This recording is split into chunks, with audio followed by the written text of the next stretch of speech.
لوگ یہ سمجھتے ہیں کہ ایسا علم جس پر عمل نہ ہو سکے اس علم کے سیکھنے اور پوچھنے سے کیا فائدہ۔ یہ ایک بہت بڑی غلطی ہے، کیونکہ آپ صلی اللہ علیہ وسلم نے حضرت ابو ذر سے ارشاد فرمایا، اے ابو ذر،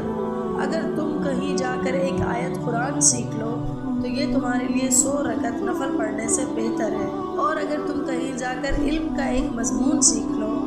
دین کی کوئی بات سیکھ لو، تو اس پر عمل ہو یا نہ ہو یہ تمہارے لیے 1000 رکعت نفل پڑھنے سے بہتر ہے۔ اس حدیث سے علم دین حاصل کرنے کی کتنی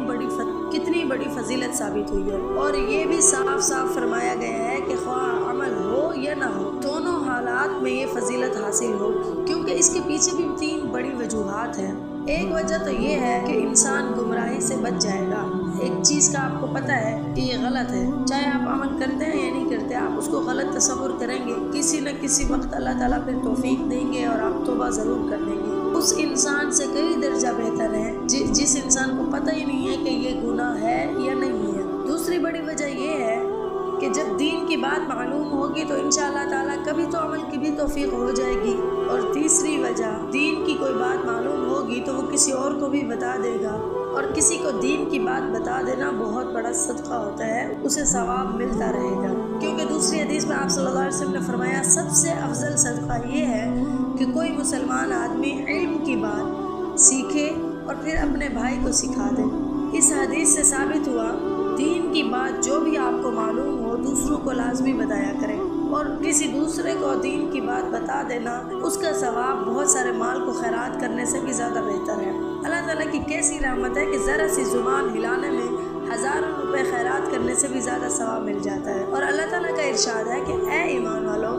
اپنے آپ کو اور اپنے گھر والوں کو دوزخ سے بچاؤ۔ اس کی تفسیر میں حضرت علی رضی اللہ عنہ فرماتے ہیں کہ اپنے گھر والوں کو دین کی باتیں سکھلاؤ۔ آج کے دور میں دین کی باتیں، دین کا علم خواتین، مردوں، بچوں سب کو سکھانا بے انتہا ضروری ہے۔ آپ صلی اللہ علیہ وسلم کی حدیث مبارک ہے، علم کا طلب کرنا یعنی علم حاصل کرنا ہر مسلمان پر فرض ہے،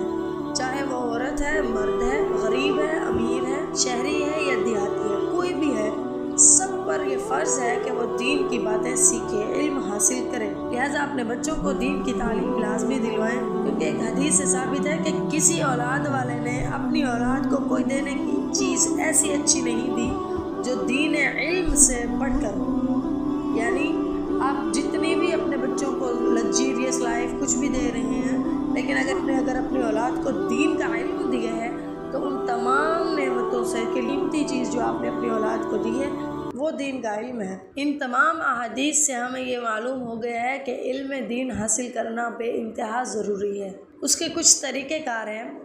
اگر آپ اردو پڑھنا اور لکھنا جانیں تو آپ دین کی کتابوں کا مطالعہ کرنا شروع کر دیں۔ اگر آپ اردو نہیں پڑھ سکتے تو کسی صحیح عالم دین کو سننا شروع کر دیں، اور جو سب سے اہم بات ہے، کبھی کبھی اللہ والے عالموں سے ملتے رہیں۔ اللہ تعالیٰ ہم سب کو دین کا علم سیکھنے اور اس پر عمل کرنے کی توفیق عطا فرمائے، آمین۔